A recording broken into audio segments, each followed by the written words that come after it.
Are you surprised at all to be back here? Or, happy?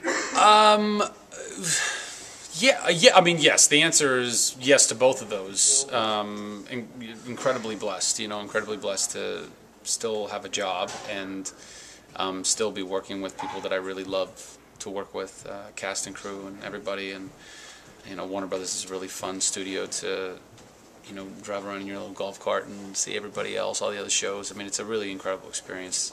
This show has been so far, and so yeah, that's amazing. And then as far as being surprised that we're back, I mean, I don't know. It's kind of it's an interesting answer, I think, because it's an interesting question and answer because it's I've always believed that this show is something that's unique and special, and I think that audiences have, our main, our key rabid audience has recognized that about the show, and that's why they've stayed with us, and that's why they fought for us, and that's why we're still around. One of many reasons why we're still around. The network and the studio have always, believed in us and kind of thought of us as the little engine that could, I suppose, and we keep chugging, and we're no ratings juggernaut like a Dancing with the Stars or American Idol, but unfortunately, scripted television is kind of going the way of the dodo in a bit, and so it's tough to find those numbers anymore. But our numbers they're solid and they're strong and they're smart, as as we witnessed with the grassroots campaigns that popped up on the internet and were an integral part of keeping us around, and they're loyal. I mean, they're so loyal. The season finale was pretty much a big game changer for Chuck Bartaski, the character, and for the show itself. Going forward, I mean, is it strange then moving into a slightly different role on the show where Chuck is sort of a more active member of the spy team? Yeah, I mean, it's definitely different. And I love it. I love every second of it. For 2 years, I've sat on the sidelines watching Baldwin and Strahovski kick ass, and finally, I get to go in there and and have some fun as well. And it's and it's one of the biggest reasons why I wanted to do the show to begin with. I love action. I love comedy, and to be a part of an action comedy is that's super fun. And then on top of that, the mystery and the drama and the romance and all the other kind of genres that we shoehorn into, the cornucopia of genres that is the show. But I want to get more guns in my hands. I want to kick some more bad guy butt. All the various gadgets and gizmos aplenty, who's its and what's its galore. I want to be part of all that. As a young kid growing up, all you want to do is play war with your buddies, running around with guns, and and it's super fun. So we've seen over the course of the first 2 seasons a story arc for Chuck where we first meet him, he's stuck in a state of, arrested development. Mm-hmm. He's still pretty much an adolescent.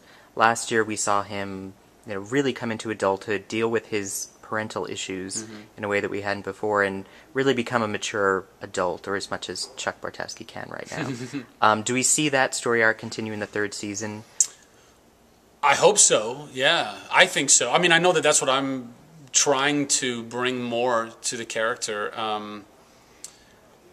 You have to grow. If you don't grow, then it's just stale and stagnant and boring to me, and for all the true and dedicated fans that have been with us, I want to give them real characters that, yeah, in the first season, the first 13 episodes, Chuck was, oh my God, this is totally new ground. And then in the 2nd season, he's got a little bit more of an idea of what, how to handle these waters. And now in the 3rd season, he finds himself now with, Captain Awesome knowing the secret, and possibly somebody else, maybe at some point knowing the secret. It's kind of like now the awkwardness is in their hands. So we're still able to play that through their fresh eyes of this world of espionage.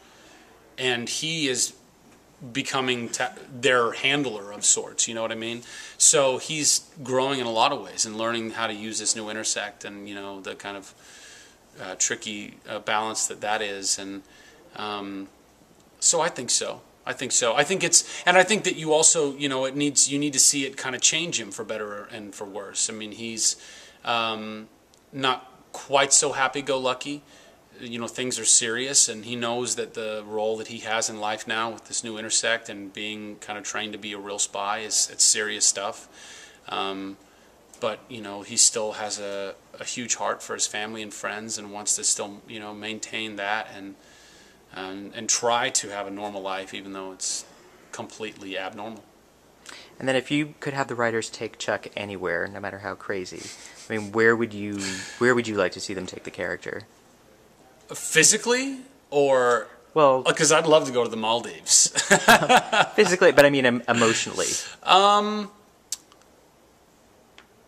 I don't know. I honestly don't know. That's the beauty of television, is that one of the cool things about television is that it's every week it's new. Every week you learn something new about your character and where they're going and what they're doing, and so I'm just kind of along for the ride, But I certainly think that he's heading in the direction that I want him to go, which is the birth of a superhero. I think that the story of Chuck is one where he is certainly an unwitting and unwilling hero, but he wants to embrace it because his life aside from it is kind of boring and not going anywhere, and now this is really kind of giving him purpose in life, and it's dangerous, but even that he kind of, I think, secretly loves in some ways, and I think that as he starts to get more of a handle on the intersect and all that stuff, and just trains in the everyday stuff, he's going to become what he was always, like what fate had always meant for him to become, which is like the best spy in the world or something. I mean, that's where I want to see him go. I mean, it goes back to something that I was talking to Yvonne about earlier, in that Sarah represents kind of a heroic ideal for Chuck, whereas she's sort of reaching for some kind of normalcy in her life. With the new sort of intersect, that seems to be almost flipped on its head, that we have a Chuck who has attained maybe the life he wanted, and now is thrust not so much in the role of a reluctant hero, but into a full-blown hero. Will that sort of further complicate the dynamic between Chuck and Sarah? Oh, it definitely complicates the dynamic. As far as she's concerned, we're never going to be able to be together unless there is no spy element at all. And I think that Chuck's hoping that somehow, if he becomes the spy that he needs to be, then they can be together within that context, But also, the new intersect has its glitches, and they're affected by certain things that are triggered by Sarah. So she is both kind of his, strength and kryptonite at the same time. So it's a very interesting dynamic in that regard.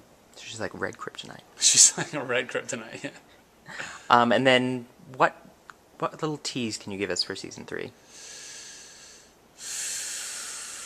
I mean, just still the great show that everyone, I think, has come to know and love, and the fun show that everyone's come to know and love. Some great guest stars, and just kind of walking through this new door of Chuck and his physical powers. It's like a taste of the Matrix, basically, and but in a really fun and clever way, and yeah, I hope it all looks good. I hope I'm not looking like some big wet noodle as I'm doing my Chuck Fu, but I don't think so. I think we're doing a good job.